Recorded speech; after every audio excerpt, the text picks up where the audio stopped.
Radio City વાર્તા.com. તમને Olympic તો ખ્યાલ જ હશે, દુનિયાનો સૌથી લાંબો ચાલતો સ્પોર્ટ્સ કાર્નિવલ કહો કે પછી ફેસ્ટિવલ કહો. એના પછી પેરાલિમ્પિક્સ પણ ખ્યાલ હશે, દિવ્યાંગો માટેની રમતનો મહોત્સવ એને કહે. પણ શું તમને ડેફલિમ્પિક્સ વિશે ખ્યાલ છે? Good morning, Radio city 91.1 tune in કર્યું છે તમે. મારું નામ છે પૂજા. ગઈકાલથી એટલે કે 1 મે 2022 દિવસથી બ્રાઝિલમાં આ વર્ષની ડેફલિમ્પિકની શરૂઆત થઈ છે અને આજે વાર્તા.com હું તમને એના વિશેની વાર્તા કરવાની છું. ડેફલિમ્પિક એ દુનિયાના બધીર એથ્લેટ્સ માટેની યોજાતી સૌથી મોટી સ્પોર્ટ્સ ઇવેન્ટ છે. Just like Olympics. ઇનફેક્ટ ઓલિમ્પિક્સની જેમ ડેફલિમ્પિક્સ પણ દર 4 વર્ષે યોજાય છે, જેની શરૂઆત 1924ની સાલમાં પેરિસમાં થયેલી.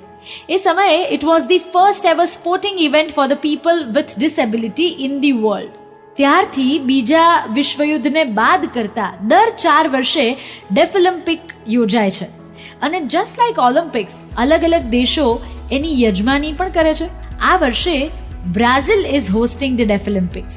ઓરિજિનલી ડેફલિમ્પિક્સને ઇન્ટરનેશનલ ગેમ્સ ફોર ડેફ એમ નામ આપવામાં આવેલું. 1924 થી 1965 સુધી આ નામ ચાલ્યું.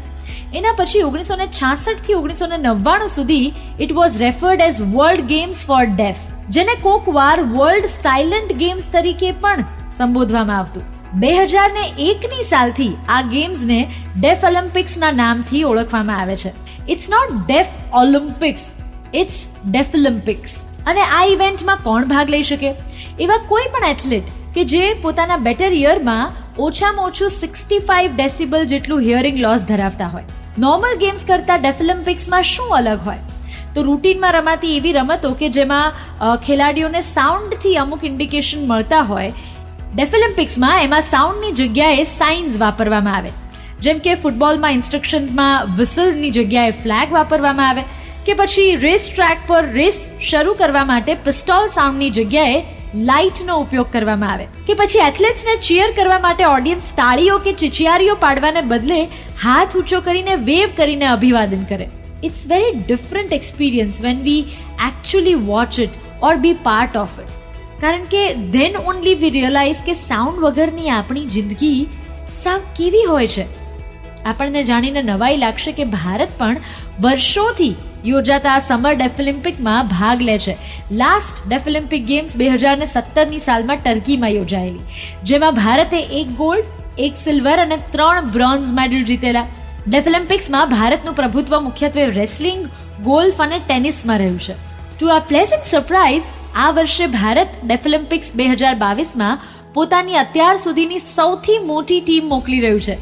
કુલ 11 ગેમમાં 65 ઇન્ડિયન એથ્લેટ્સ આ વર્ષે ડેફલિમ્પિક્સમાં ભાગ લઈ રહ્યા છે, જેની ગઈકાલથી શરૂઆત થઈ ચૂકી છે.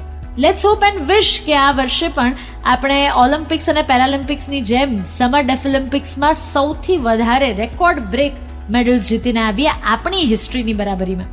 અને જેટલો સપોર્ટ આપણે normal games, normal cricket, normal hockey, normal badminton કે ટેનિસને કરીએ છીએ ને, એટલો જ સપોર્ટ આપણે ડેફલિમ્પિક ગેમ્સને પણ કરીએ. બાય ધ વે, આજની વાર્તા.comની વાર્તા તમને કેવી લાગી એને લઈને તમારા કોઈ સજેશન્સ કે ફીડબેક્સ હોય મને ચોક્કસ લખીને મોકલી આપજો. રેડિયો સિટી 91.1 ટ્યુન ઇન કર્યું છે તમે. મારું નામ છે Pooja. Good morning. Radio City વાર્તા.com.